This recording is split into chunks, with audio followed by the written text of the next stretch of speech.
Hello guys, today we will master storage classes in an embedded C. Those are arithmetic, register, static and external. Starting with introduction, are storage classes. Storage classes is a mechanism to define scope, lifetime and initialization of a variable in C. Why are they important in embedded systems? To have efficient memory uses, performance optimization and code organization, we use storage classes. How we are going to learn storage classes? For storage classes, we are going to define scope, lifetime, initialization, and we are going through one of the example.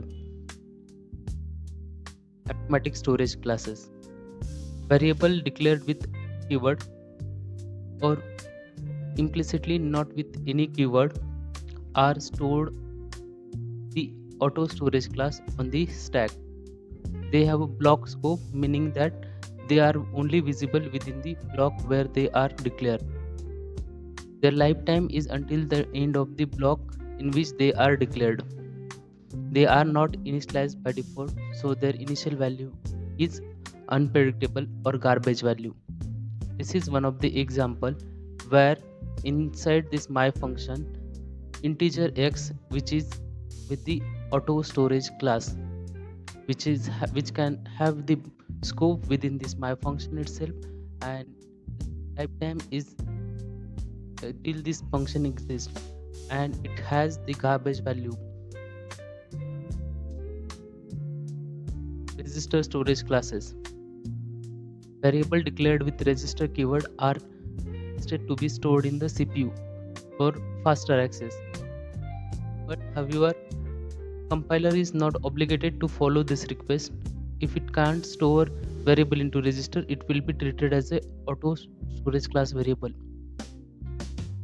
This storage class variable has block scope and lifetime like the similar to automatic storage class. They are not These register storage classes are not initialized by default. Static storage class. Before going to static storage class, we will see register storage class example. Here inside this my function, integer I is stored with register storage class. Static storage class. Static storage class.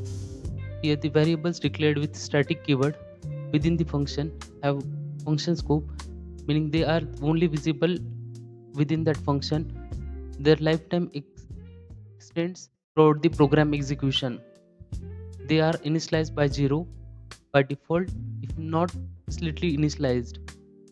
Static variables are declared outside of a function, have a file scope, meaning that they are visible throughout the entire life of the file or program execution. Inside this my function, you can see a static variable int count is defined, and this static or this int count variable has the global scope. External storage classes. Variable declared with external keyword are declared in one file and used in defined in other file. They have file scope and lifetime throughout the program execution. They are initialized by 0 by default if not explicitly initialized. You can see in file C1 and in file C2 we have in file C1 we have global variable int is defined, and in file C2 this is declared as a external.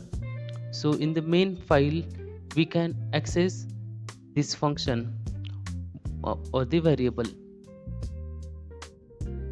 This is the table which defines or shares the different storage classes with respect to their properties like scope, lifetime, initialization and example. Like can be seen automatic storage class, those are defined within the block. Their lifetime is until the end of the block. They are uninitialized and example is int x. In the register storage class, they are also similar to their scope is similar to automatic variable. They are The scope is limited to block where they are declared. They're existing till the end of that block, and they also have the uninitialized value. To have an example, we define it as a register int y. In the static variable, static storage class variable, they have scope within the file where it is declared. Their lifetime is throughout the program execution. Their initialization is initialized with 0 if they are not explicitly initialized. Example is static int z. External storage classes, they also exist throughout the program. Their lifetime exists till the program is executing. They are initialized with 0